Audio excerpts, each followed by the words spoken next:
Bapak dan Ibu, saudara dan saudari yang dikasihi Tuhan, dalam minggu Advent yang ketiga, yang kita dengar dari Injil Lukas tadi, Yohanes Pembaptis kembali ditampilkan dengan seruannya untuk mempersiapkan jalan bagi Tuhan, yaitu melalui pertobatan dan baptis.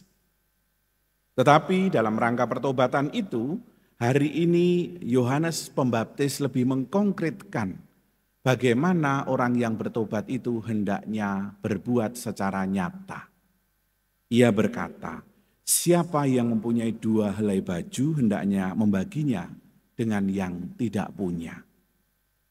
Demikian juga kalau ada orang yang mempunyai makanan, berbagi dengan mereka yang tidak mempunyainya. Ini pertobatan yang sejati. Yohanes mau menunjukkan pertobatan itu bukan hanya soal seseorang menyesal atas perbuatannya atau dosanya. Pertobatan tidak berhenti pada sikap mengakui kesalahan saja, tetapi kesempurnaan pertobatan itu mewujud di dalam sikap hidup yang nyata. Perbuatan yang bisa dirasakan oleh orang-orang di sekitarnya, khususnya yang mengalami akibat dari dosa itu. Saudara-saudari yang terkasih, dosa selalu memiliki aspek sosial, hubungannya dengan orang lain. Pada saat saya memiliki kesalahan atau dosa dalam bentuk menipu, maka orang lain dirugikan karena laku tipu saya. Pada saat saya mengakui dosa saya melukai perasaan orang lain, maka jelas ada orang lain yang dilukai perasaannya karena perbuatan saya. Dan berbagai bentuk dosa yang kita lakukan, apapun itu memiliki dimensi sosial, keterkaitannya dengan orang lain yang merasakan akibat dari dosa-dosa kita. Seseorang mengatakan dosa saya berjudi, tidak hanya dirinya yang dirugikan, tetapi juga orang-orang di sekitarnya yang hendaknya mendapatkan hasil jerih payah melalui pekerjaan itu, tetapi uangnya digunakan untuk berjudi, maka ia pun berdosa kepada keluarga, anak, istri, dan semua. Nah, saudara-saudari yang terkasih, untuk itu pula lah kemudian Yohanes Pembaptis di dalam minggu Advent yang ketiga ini mengajak kita, yang di dalam hari-hari ini kita juga sudah bersama-sama melakukan yang namanya sakramen tobat. Sakramen rekonsiliasi, kembalinya kita berdamai dengan Tuhan, tetapi di dalamnya juga berdamai dengan sesama kita. Sudahkah pertobatan kita itu menjadi sempurna? Pertobatan itu menjadi sempurna sekali lagi pada saat kita sebagai penitensinya, sebagai silihnya melakukan sesuatu yang baik, melakukan sesuatu yang berguna dirasakan oleh orang lain. Itulah buah-buah pertobatan. Maka kita renungkan kembali peristiwa rekonsiliasi di dalam bilik pengakuan itu yang memotivasi kita melalui penitensi yang diberikan. Kita diajak untuk berbuat kebaikan. Kita diajak untuk menjauhi dosa kita, bahkan kita melakukan sesuatu yang berlawanan dari dosa itu. Dan itu diukur sejauh mana orang lain di sekitar kita merasakan buah dari pertobatan kita.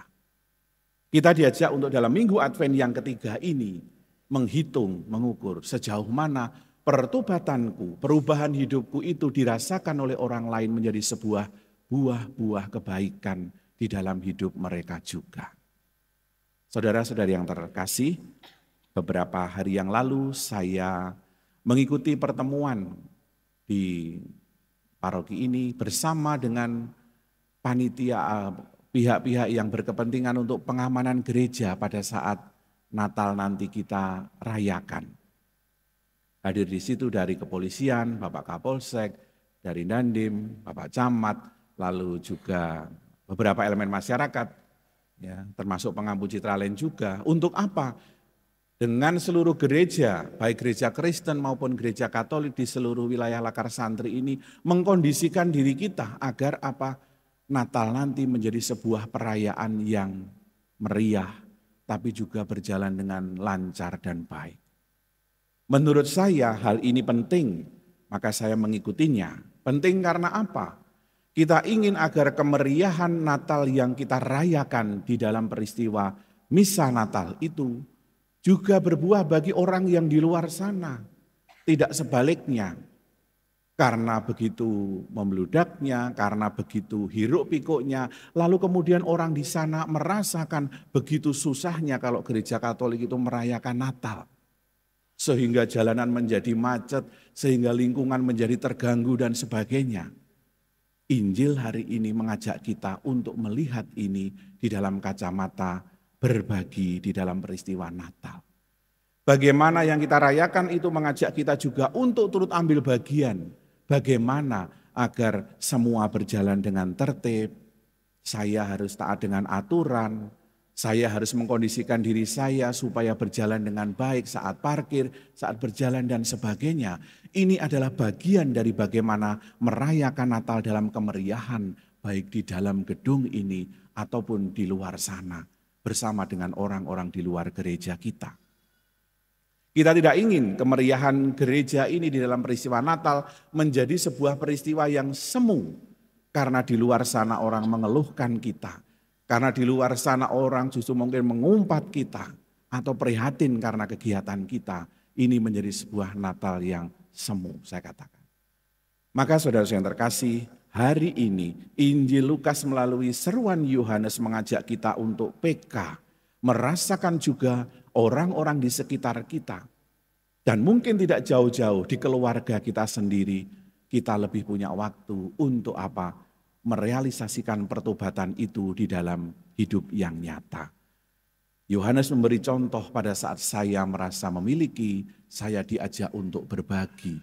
Apakah itu soal makanan, soal pakaian, bahkan mungkin soal waktu, perhatian, tenaga. Hari ini dalam mempersiapkan Natal hingga Natal nanti, kita diajak untuk berbagi dalam rangka pertobatan itu. Berkat Tuhan melimpah untuk kita semuanya. Amin.